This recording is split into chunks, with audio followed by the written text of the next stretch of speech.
Go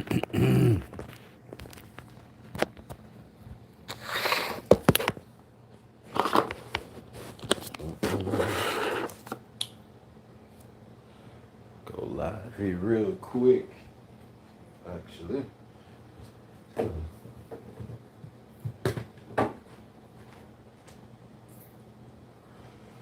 this here. Record this live. Catch the impromptu energy. Before I go ahead and get the video out for the family. I don't know if anyone's actually gonna come on because I'm doing this late in the middle of nowhere, kind of random. Oh snap, we do got folks chiming in. Peace, peace. What's up, family? What's up? Just give it a minute, see who else comes in. And I'll just get right into it, dealing with this Lovecraft country. Best show on television right now. The absolute best and most profound piece of cinema I personally have ever seen in this lifetime. I'm definitely blown away by what they are putting in front of us in real time on the television. We're definitely gonna break some elements down. It's funny, decoding these type of shows, or decoding shows and movies is a thing now. You know, we've reached that level in consciousness in the community where we start doing this stuff, so it's all popular. Shout out to Dreamwise, who's on top of this every week. I know he's gonna do an upload on the same show. Probably gonna say a few of the same things, because I mean, there's only so much to see. But I'm just putting out a disclaimer that I have not seen his episode 7 breakdown, so I'm just going off of what I saw. And man, I saw some beautiful, wonderful things. Man, the show is so crazy. The show is so crazy. 2 minutes. So we'll honor the energy. I'm officially get started right at 3 minutes. We had 2 minutes and 18 seconds. So I said I don't expect too many people to get on so late, but of course they'll catch the recording.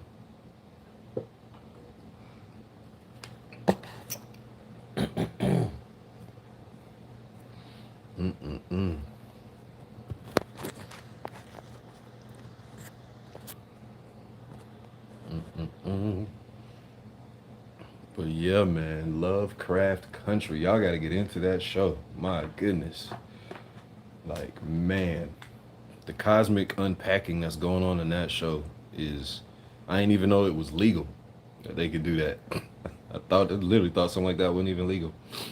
But here we go, 3 minutes. We right at it. So, Well Rising family, good evening. Good morning, good afternoon for whomever may be watching it when they watch it.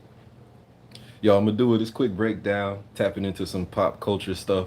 Try to stay relevant in this season, cause everything, as I always say, folks is getting all nervous and itchy scratchy.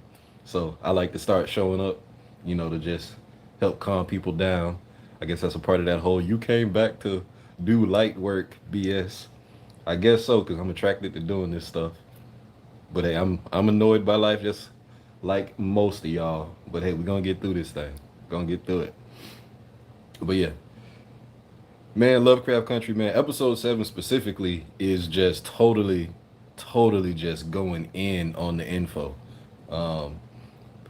What we're seeing on that show, first of all, what we're seeing on that show is not even human. Like, of course, you know, we're watching human beings doing human stuff, you know, and we're watching melanated people, you know, doing this great stuff. You know, we're seeing one just on a cinema level, just as far as cinema is concerned. If you look up the actual history of cinema, you know, as it's written and documented, putting black people in these type of characters with this type of story is, you know, a first. You know, that's the first time that something like this is ever happening. You know, sci-fi horror mashup type of thing. It's always white people. There's never a black person in these roles. So for just on the human aspect, seeing, you know, Atticus and seeing Letty, you know, seeing Courtney B. Vance, you know, playing these roles in this setting, it is literally, you know, something that is culture shifting, and it does go into the collective psyche of just basic human understanding.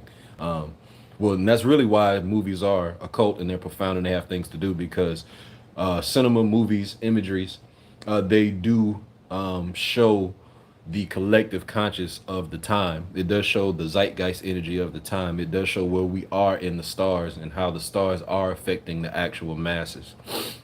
Because for those who do or don't know, whatever, things are the way that they are because that's exactly how they are supposed to be. A lot of us don't understand that notion and don't realize that. We always wrestle with the whole aspect of how reality sucks for the black melanated person, and we're second class citizens and all this woe is me energies all over the place and all of that goofy stuff that we all know exists and it pains us so much. All of this stuff is ordained, for lack of a better term, by the stars. The stars are dictating all of this stuff, not the white man.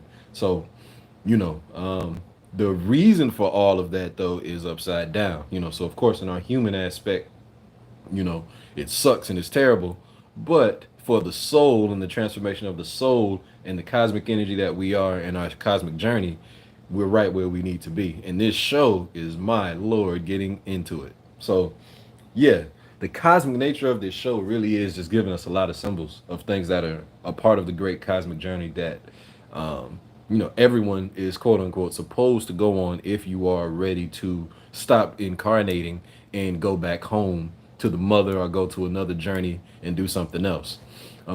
But this show though is really showing us directly what's happening. On episode 7, the intro with Courtney B. Vance's wife, Atticus's aunt or whatever. That whole intro where she's playing with that globe thing, that sphere, that has all the planets around it. Is like it started at like 156. It just showed up all the way through the whole intro, and they showed it at the intro of Lovecraft Country. They showed that biome.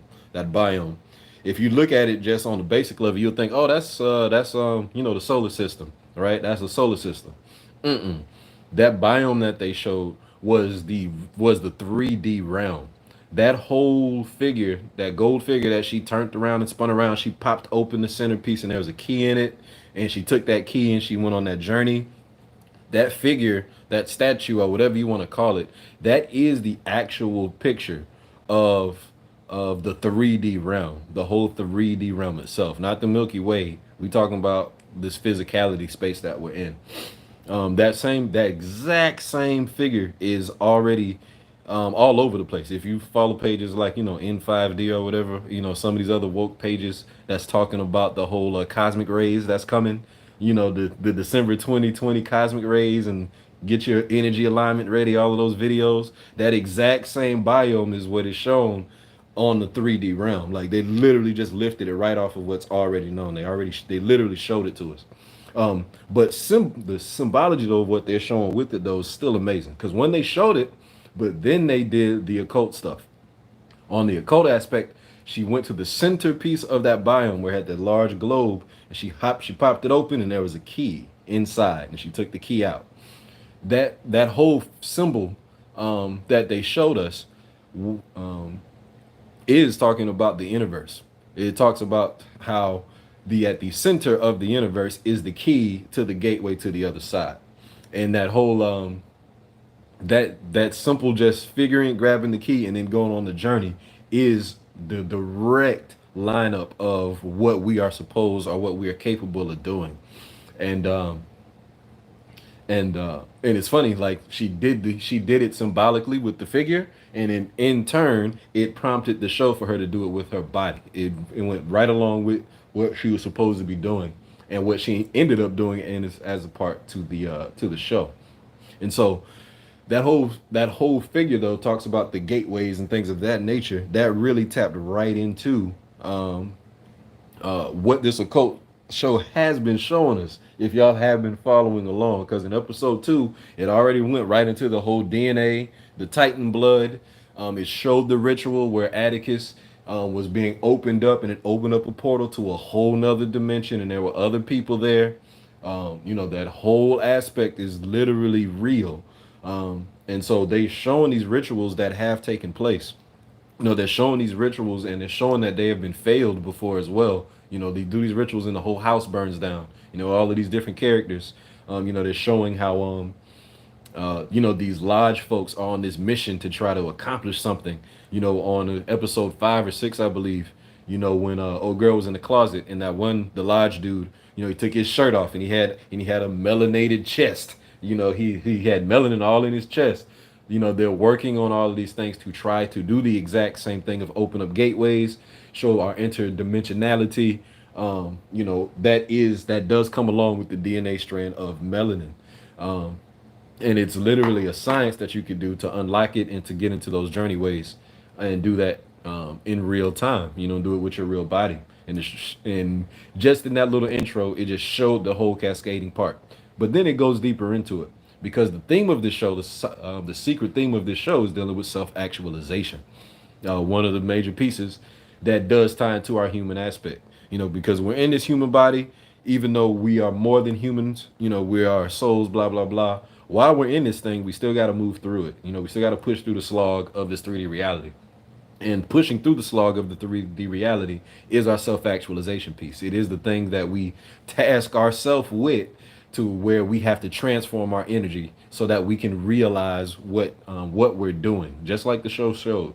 Um, because if we just fast forward a couple steps, well, not even fast forward. If we really just go to the next scenes, it goes back. It goes back to the human concerns that we do have to deal with, and in fashion, this show is using the actual build of the occult. Like when we talk about occult knowledge and occult learning and the schools of antiquity, how all of this stuff is built up. This show in and of itself, the structure of the show is modeling an occult school. With the occult, as it's always been honored, they have always put safeguards and scary images and different negative things in front of the sacred information, to keep people away from it that were not ready to deal with the high level information. So when we see a figure, like a Lilith, and she's the scary figure, we see a Satan or a Lucifer or something like that, and it's got all of this scary, imagery that's in front of it. That scary imagery does tell all of the people who do not have the psyche, literally by vibration. When they see that, they quiver and then they go away. But those who are part of that certain psyche or certain lifetime, a certain vibration, they see it and then they go directly to it so that they could further their consciousness. And so this show is doing that with the model of the human, with the human attraction, because it's still dealing with self-actualization, dealing with your shrinkage energy, dealing with the things that you want to repress, the things you want to deny, the things you don't want to accept about reality, things you don't want to accept about yourself. And through this show, they're doing that through showing you all of this gay imagery. There's and it's funny because the complaints from, again, all on the human side, if we follow through with social media, is everybody's complaining about all of this gay stuff they're sneaking in. Like, man, they sneaking all this gay stuff, man. Oh man, why they showing all the gay stuff? Why they showing the black man doing all of this, why they showing all these girls kissing girls, blah blah blah. I keep seeing, per usual, out of all of the profundity and all of the great things that are going on in the show, the things that people harp on is seeing two guys kiss, or seeing, that one sex scene that was kind of, vivid, with the two dudes and like the dude in the crossdresser or whatever. That whole recoil, that whole putting up that imagery and putting it out there and making it integral to the show and integral to the journey of the show and the journey of the characters, and having it to be dealt with and having that uncomfortable imagery and you feel uncomfortable on the side of the screen as it showed they are feeling uncomfortable experiencing it. That shift in energy, that conjuring up of the energy, that is the occult equivalent of them slapping Satan in front of a book that scares people away from not reading it. That is the energy of the gargoyle that's sitting on top of the castle that scares away the spirits that do not belong in the church, so to speak. That this is on our human level. They're literally using the actual occult structure to scare people off from seeing what's going on the cosmic level. So you busy getting caught up on seeing the two girls kiss. Are you seeing, like, for prime example, the Josephine Baker part, when old girl went on her journey and she jumped into the timeline in real time for Josephine Baker. And then they seeing, you know, how all these girls are flirty and all over on top of each other and da da da da da da. Da. That whole thing is you can be caught up on a dang, they showing all this gay stuff, man. Why they sneaking in this every scene? Like, dang, they even make it, they're desecrating Josephine Baker. You're missing the whole point that she jumped into a new timeline in real time and is actually living out another existence in real time for real and is tapped into the infinite realities and infinite possibilities and infinite reincarnations or incarnations that we actually have. Totally goes over your head because you mad that they're desecrating the image of Josephine Baker by showing her be a lesbian or bisexual or whatever. That's literally how the occult is built. And it's not because the occult is built that way because this is what some human stuff did. This is how the brain is built. This is how reality itself is built. There are barriers and blockades between the different levels, higher and lower of existence. Like there's a membrane, a layer of skin here that protects you and your organs from the inside. You've got this sheath, but then there's something inside of that. The whole occult is doing nothing more than being another living example or unfoldment of how all of reality or all of 3D works. You got to have a layer of protection, but then inside of it is where the real money is where the real organs are, is where the real info is at. And so as I kind of tapped into a little bit, again, you have to go past the human stuff, tap past that human stuff, and then look at the cosmic nature of it all. Because in this whole episode, it was profound because there's still more. Like there's even so much more. Again, the self-actualization, dealing with the whole, like I said, human stuff.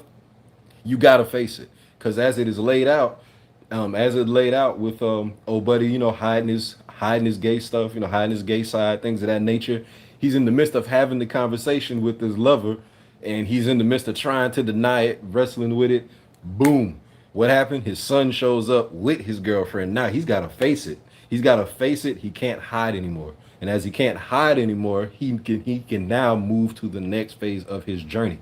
And that's literally what happened with the show. They moved on with the next phase of the journey as it literally snapped back to Atticus's aunt and showed her on the next phase of her journey.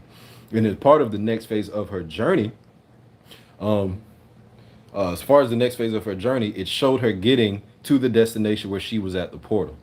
And when she got, you know, when she basically got to the portal, it then opened up the most grandest part of the show. That's when it really tapped into like the holy crap. Like, did they really just show that? Are they really showing this right now? The that whole piece, they wrapped it around so well with the imagery. Same thing with self-actualization. She opens up the portal and she jumps in. The imagery that they first showed us was the where she jumped in.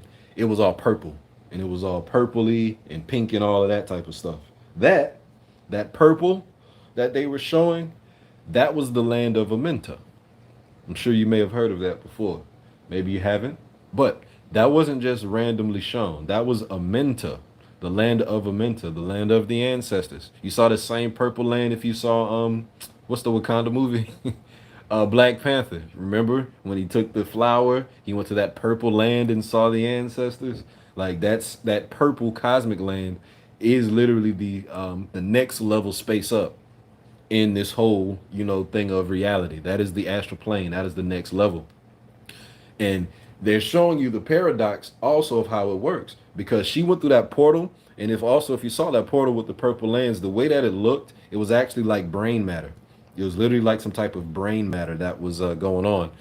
For ourselves, how do we get to that same place? Internally, we have to tap into the pineal. We have to tap into these higher chakras, these higher realms within ourselves. Literally directly go into the universe, go into our own internal 3D biome that was shown just like on that statue. We have to go into the key, which is the mind, go into the key of the pineal gland, and then we actually hop into the portal of what she literally did when she got caught up by God. That whole thing, when she got caught up by God, it shows how it is, in most cases too, if people have gone on any type of intentional internal awakening. For people who have, gone outside the body, or have gone, and done those higher chakra works and those meditations, usually the first time you do something like that, it is a jarring experience and you get stuck. They were showing everything about it. When she went through that whole thing, she hopped in, she was bewildered, she was sucked in, she was in the wormhole, she was just bouncing all over the place. And then she eventually got sucked into the spaceship. She landed somewhere and she got sucked into that spaceship. And she felt like she was in prison, right? She thought she was in some type of cosmic prison. She didn't know where she was at. She didn't know what was going on, and she couldn't get out. She knew she wasn't in her body, but she knew she also couldn't get out of the space she was in. And in that space, again, that same space, it was seen in the Matrix. If you remember the Matrix, what was that? The second one, I believe, the second Matrix. He was caught in limbo when he was in that train space and he couldn't get out, and it was white, that white zone. Or same thing in the Matrix when they go into the loading zone, that big ass empty white space, and then they load up what they want, and all the guns came in and their outfits and all of that, and then they go into the next reality. That's what they were showing. They're showing the limbo space that we all fall into if we go into the astral planes, if we go into the next dimensions and we don't know where we're at, if we forget where we're at, or if we get stuck. Our consciousness is not going to allow us, to simply just fly out of our body and not come back. We will literally enter into a safeguard zone. And in that safeguard zone, that's where we do the work. When they say do the work, that's a do the work zone. Because she was in that zone, she tried to first just escape out, and then she couldn't get out. And then who showed up? The big froed Afro woman. Oh, God. Now, one, it was showing the big Afro woman God, not because of the whole, the black woman is God and things of that nature, which she is, of course. But if you look closer on the show, that wasn't just a random woman. It was herself. It was herself in a fully actualized state. She was looking at herself in this, spacesuit with this cosmic fro, with all of these powers, all of this advanced technology that's integrated into her body, all of this seemingly infinite info because of her presentation and the way that she showed herself. The fully self-actualized version of herself is God. Same thing with yourself, same thing with everybody else. The fully actualized version of yourself is God. However, the barrier between you and God, that invisible barrier that God would not allow her to get back into, she had to figure out how to get back into that space. So when she tried to get out, she was like, let me out, let me out. The lady was like, you're not, she's like, you're not a prisoner here. You're not a prisoner here. But she wouldn't let her out. It wasn't until the lady started to figure out on her own what was going on. All those things she was computing in her head, it started to make sense to her. And then she went and started floating up all the little bricks in the air and da-da-da-da-da. Boom. It opened up the gates. And then she started to go out. And then when she started to go out, that's when she went on. That's when she actually tapped into, for real, in real time, her actual capabilities. When she actually started to realize in full the same secret for all of us, that we're more than human beings. We are not actually human beings. We are having human journeys, human experiences, but we're not human at all. She literally said that. Because if we go, again, she went through those different timelines. She went through the Josephine Baker thing. She went through the ancient warriors where she was chopping up the white men and knocking their heads off. That was amazing. Knocking their heads off, things of that nature. And then, she went to the biggest one. She went to her soulmate. And she talked to her soulmate, and she went to her soulmate and said, yo, we done messed around and became human. She didn't say that directly, but that's what she was saying. She went to the soulmate and was saying, yo, I've settled down into this. I've become lesser of myself for what you want. And again, if you see it on that human level, you're going to be thinking about patriarchy. You're going to think about, oh, she wants to be more than a wife. Oh, look at how the man hold a woman down. You missed the whole point of she saying, "Yo, when we, because everybody has the second part of themselves and the opposite. You break into two parts when you come into 3D reality. Other part of your psyche or your consciousness, your soul mate, your twin flame, yada yada yada. It does split into two. So yeah, as it split into two, she went back on her cosmic journey. She went back to the other side of herself, and she was like, "Yo, we done became human. We didn't got stuck down here. We didn't shrank down here. We didn't settled down here." Um, and and as Courtney B. Vance showed is her actual soulmate, he didn't deny that. He acknowledged. He said, "You know what? Damn, you're right." And as the actual soulmate, what happened? They came back together. She said, and she realized, "I am," because that's what she said. Once she had that realization. When she had that realization, she went back to herself. The God version of herself. She's like, "Well, who are you?" She's like, "I am." And she tapped back into the I am. She tapped into back to the I am, and then God asked her and said, "Well, what do you want to do?" And then she was like, "I want to do what I want." And then she went and grabbed her soulmate, and then they went off into space, and now they were hanging out with these little Sesame Street looking aliens, and they ran off into the galaxy. All of that, what they were showing is talking about the actual great, what is that? The great work, the great arcanum, the great everything, the getting out of your body, the stopping reincarnation, the whole thing that this show is unpacking and showing us has and is the whole great secret, behind all of this secret society stuff. All of the stuff that they're showing us is in direct what we are supposed to be doing to relieve ourselves of all of this stuff so we could get back on our cosmic journey.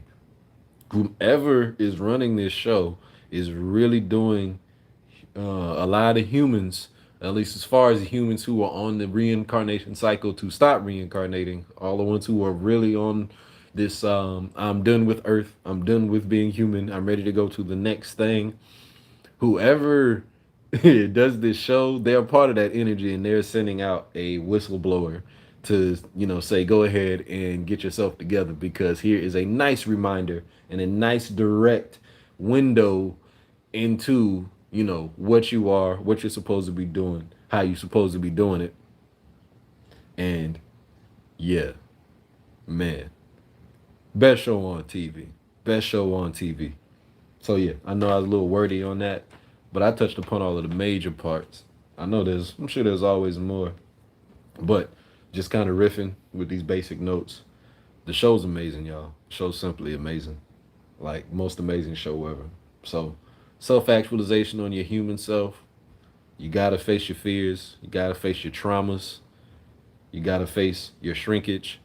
You gotta face your soulmate, and you do all of those things, and then you could do literally time travel. Like that last part. That's the last part. One thing we got him. It didn't even. It was so profound. I don't. It didn't. It didn't. I don't think a lot of people gonna get this last part at all. Time travel. How time travel works. When again, she got back into her God space and her intergalactic space, and I'm out of my body. I'm a soul. I can jump in and out of stuff. She manifested herself in a timeline that was due fit for what she needed to self actualize. Meaning, she went from being Hippolyta in 19 whatevers. She left that timeline completely and then went into an ancient woman and lived in ancient time as it was running in that real timeline. Like it was real. She left out of 1960 something or 40 something, whatever's, and then went into the year 14 something and lived in the year 14 something at that time. She jumped out of that and then went and lived as Josephine Baker's homie in real time at that time. Like time and how we experiencing it, it's not just this thing.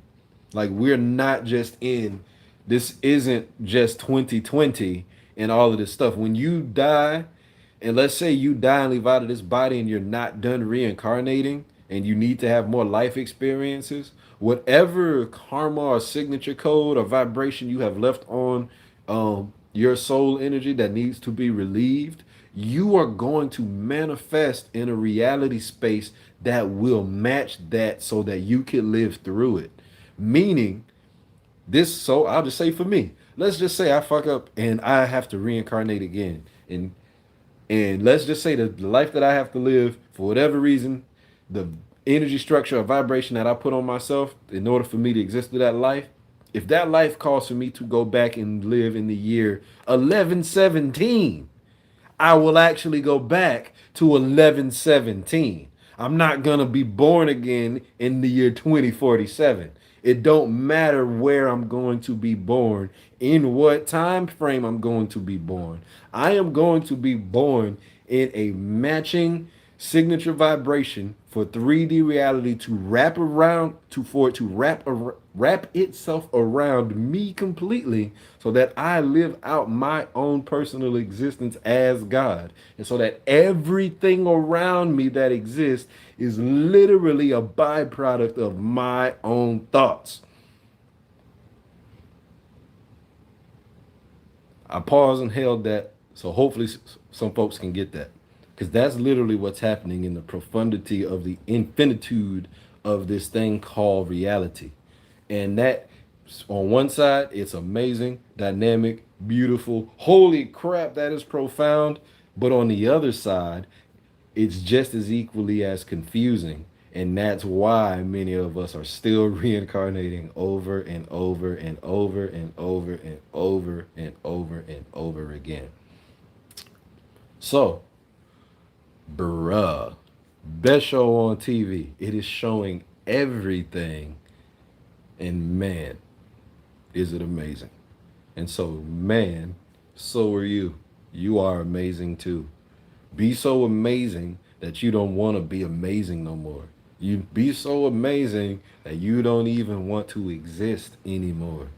Be so amazing that you want to finally stop being human. So, go be God.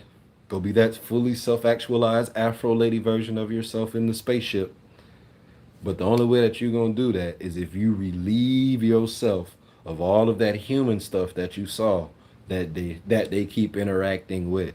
So whatever you triggered by, whatever you traumatized by, whatever you think you hate, you better go love it. You better go experience it. You better go get your hands dirty with it, because that's what life is. Peace, y'all.